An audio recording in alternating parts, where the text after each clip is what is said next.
Он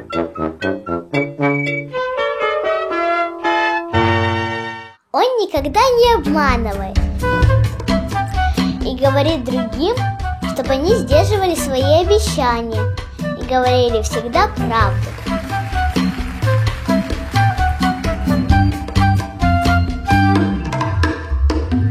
Он ходит по огромному подвалу и следит, чтобы все было в порядке и лежало на своих местах.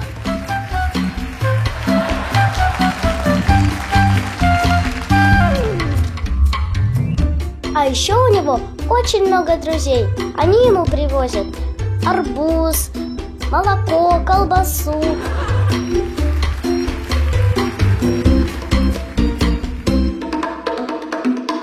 Он как милиционер и быстро находит то, что потерял.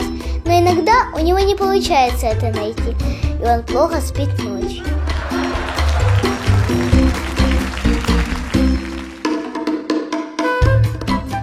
Он очень строгий, когда кто-то балуется или плохо себя ведет.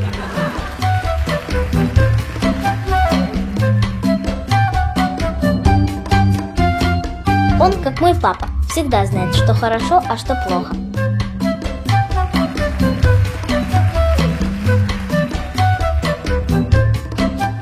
Он очень любит покупателей и всегда знает, что они хотят. И очень радуется, когда они уходят с полными сумками.